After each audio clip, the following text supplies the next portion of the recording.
Bonjour à tous et bienvenue sur notre chaîne Afrotech Formation.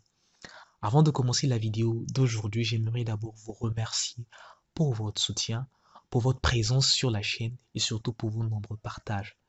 Alors, j'espère que le contenu que je vous propose vous aide au plus dans vos exercices ou encore dans vos travaux personnels ou peut-être académiques.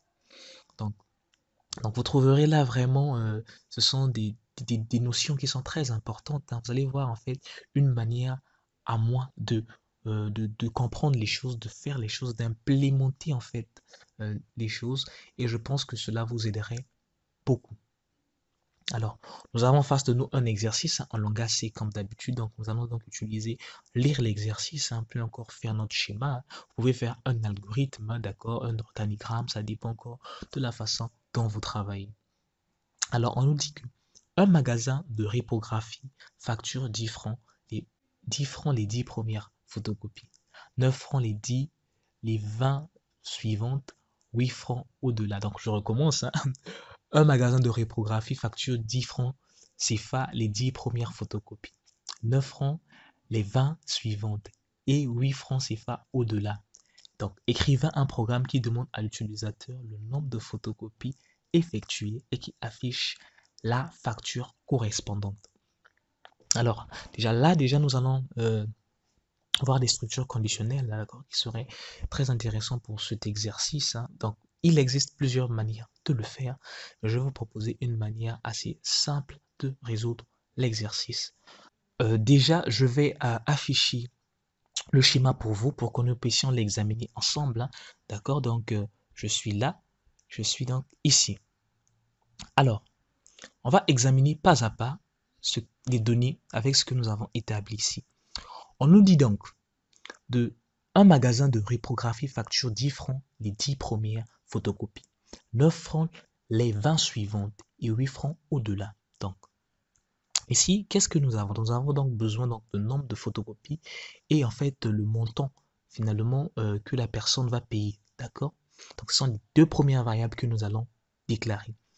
Ensuite, là, nous aurons donc besoin ici, en fait, de savoir le tarif. On nous dit que 10 francs CFA pour les 10 copies, les 10 premières copies, 9 francs CFA pour les 20 suivantes, d'accord, et 8 francs CFA pour plus de 20.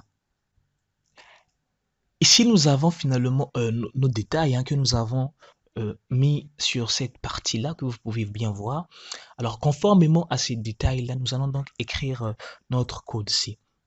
Nous aurons donc besoin d'abord de déclarer le nombre de copies, donc une variable nombre de copies. Donc on va faire int. Finalement, nous allons prendre nombre, d'accord, donc nombre de copies. Donc on peut initialiser ça égal à 0, il n'y a pas de problème pour ça. Après, donc on va prendre un int, on va prendre donc le montant à payer. Le montant à payer. Finalement, c'est égal à 0. Alors, nous allons maintenant demander à l'utilisateur finalement de saisir le nombre de copies. Donc on va faire un print. Print. Donc entrer le nombre de copies. Tout simplement. Donc là, on va lui permettre de saisir ce nombre-là. D'accord? Et donc nous avons un pourcentage D. On a appelé ça nombre de copies. Tout simplement. De copies. Voilà. Copies. Alors, s'il a rentré maintenant le nombre de copies, nous allons maintenant voir maintenant nos conditions que nous avons. Donc, on a dit que un magasin de reprographie facture 10 francs CFA les 10 premières photocopies. Donc, nous allons finalement dire avec un si. On va dire si le nombre de copies, je copie ça, d'accord, CTRL-C, je viens ici.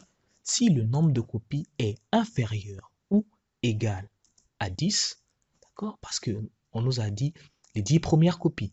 Donc, si le nombre de copies est inférieur ou égal à 10, alors finalement, le montant à payer sera égal, le montant à payer sera égal au nombre de copies, donc au nombre de copies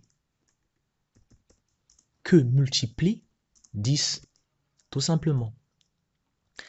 Alors, si ce n'est pas le cas, on nous dit que on nous dit que 9 francs CFA les 20 suivantes. D'accord? Donc, alors 20 rajouté à 10, nous aurons donc 30. Donc, ça veut dire tout simplement ici, else if, hein, else if, nous allons faire le nombre de copies, d'accord? Le nombre de copies est inférieur ou égal à 30, parce qu'on a parlé des 20 suivantes, alors nous aurons finalement le montant à payer serait égal. On va d'abord enlever les 10 premières copies, hein, d'accord? Donc on va dire, donc nous aurons 10 que multiplie 10, d'accord? Là, on fait d'abord le calcul des 10 premières copies. On va maintenant rajouter, on va prendre le nombre de copies que nous avons, d'accord? Nombre de copies que nous avons, et nous allons donc soustraire 10. Parce que les 10 que nous sommes en train de soustraire, nous l'avons déjà calculé ici, en fait. D'accord? Alors, le nombre que nous aurons ici, finalement, nous allons donc le multiplier par 9, comme il a été demandé. Alors, si ce n'est pas le cas, finalement, on va faire else. Si ce n'est pas le cas, alors le montant à payer serait donc égal. On va d'abord enlever les 10 premières copies. Ça fait donc 10 que multiplie 10. Donc, on va maintenant enlever les 20 suivantes. Donc, ça veut dire on aura 20 que multiplie 9, hein, d'accord? Et maintenant, plus maintenant, nous aurons, on va encore refaire la même chose que nous avons faite là. Donc, on aura donc nombre de copies, d'accord? Nombre de copies. Maintenant, cette fois-ci que nous allons soustraire 30. Tout simplement parce que nous avons déjà expliqué qu'on a pris, donc on a enlevé déjà les 10 premières, on a enlevé les 20 suivantes, et donc là finalement, donc on va enlever 30 ici. Donc que multiplie maintenant cette fois-ci 8. D'accord? Donc on a point virgule. Alors vous pouvez voir déjà de ce côté, de notre côté droit ici, hein, on a repris la même chose que nous avons fait ici. Donc on a dit la première condition, si le nombre de copies est inférieur ou égal à 10, bah, on a donc le montant à payer égal à nombre de copies fois 10, tout simplement. Donc si le nombre de copies est inférieur ou égal à 30, hein, d'accord, on a le nombre à payer, ça fait 10 que multiplie 10, donc 100, d'accord, le nombre de copies moins 10. Alors les autres cas, c'est ce que nous avons vu ici. Alors déjà là, nous avons terminé, hein, tout simplement. Vous avez vu, en fait, on a déjà vérifié. Bon, ce que nous reste à faire finalement, c'est d'afficher ça à l'écran. D'accord? D'afficher ceci à l'écran.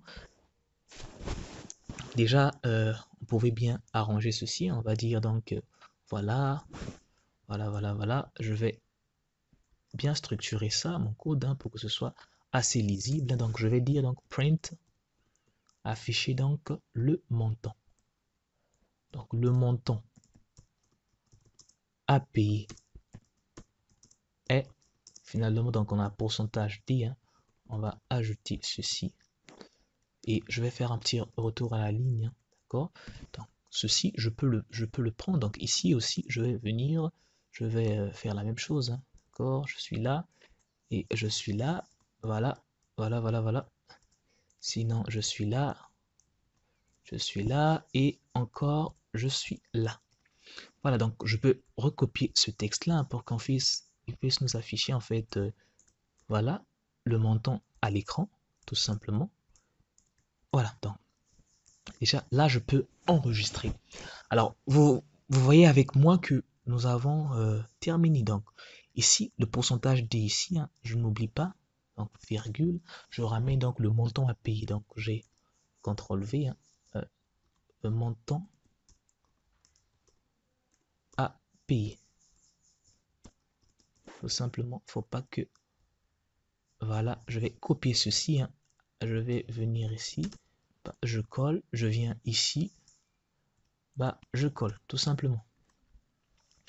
Alors, déjà, là, nous avons terminé. On va essayer de vérifier ça. Donc, nous allons finalement sur PowerShell. Hein, nous allons voir, donc, nous sommes bien dans l'exercice C. Donc, on va compiler le code. Donc, on a GCC.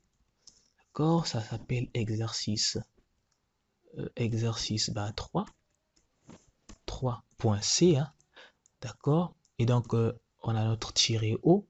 Finalement, ça fait exo 3. D'accord, exo 3.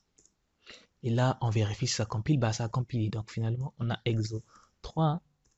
Et voilà, notre exécutable. Ici, on demande donc le nombre de copies. Nous en avons, ici, nous allons prendre, bah, prenons 11. Logiquement, avec 11, ça doit nous donner 109. Voilà, donc nous avons 109 francs CFA. Donc, on peut par exemple prendre, on va prendre 21. Donc, avec 21, logiquement, nous aurons donc les 10 premières qui vont faire 100 et donc les 11 qui vont faire 99. Donc, logiquement, on doit avoir 199. Hein. Voilà, je recompile. Voilà, j'ai 21. Donc, je recompile en ordre de copie. Voilà, ça fait 109. Je recompile. Voilà, ça fait 21. Voilà, logiquement, j'ai 199. Alors, donc, on peut aller au-delà. On peut aller au niveau de 56. Et voilà, je recompile encore. Et 56. Oups, voilà. 498. Donc, ça veut dire que les 10 premières ici sont à 100. Alors, les 20 suivantes, on les a pris donc à 9. Et le reste, on les a pris donc à 8. On peut vérifier. Alors, vous pouvez vérifier ça avec une calculatrice. Vous allez voir, on aura exactement le même résultat. Alors, il se peut aussi qu'on puisse raccourcir ce code-là. Par exemple, ici. Donc, je vais venir là. Vous avez vu ici, en fait, j'ai essayé de raccourcir simplement en développant les expressions que nous avons ici. Alors pour le premier, il n'y a pas de problème. Et pour le second ici, on peut le réécrire. Au lieu d'écrire tout ceci, on peut tout simplement écrire ici. On va donc enlever le 10 là. D'accord? Si on développe notre expression, finalement, nous aurons ceci. Exactement. D'accord? Ici aussi, on peut développer parce que déjà là, ça fait 100. Alors, on a 100 ici, plus 180, ça nous fait 280. 280 ici, nous aurons une expression ici, ça fait 240, d'accord? 280 moins 240, finalement, ça nous donne 40. Donc, ici, on peut effacer ceci, tout simplement. On n'a pas de problème pour ça. On va venir ici et mettre 40, juste histoire de rendre notre code assez simple. D'accord, faut pas se compliquer la tâche. Donc, on est là, on peut venir encore sur PowerShell. On va essayer de recompiler pour voir si ça marche bien. D'accord, on recompile. Et voilà, on a notre exécutable. On va essayer avec 78. Voilà, bah ça marche. Donc, on peut encore essayer avec le 11 que nous avons pris au départ. Donc, on va prendre 12 cette fois-ci. D'accord, et ça marche. Alors, j'espère que vous avez compris comment est-ce qu'on a fait cet exercice. Si vous avez des questions, n'oubliez pas de les poser en commentaire. Moi, je vous dis à très bientôt sur une prochaine vidéo. N'oubliez pas de vous abonner, de liker, même de partager aussi.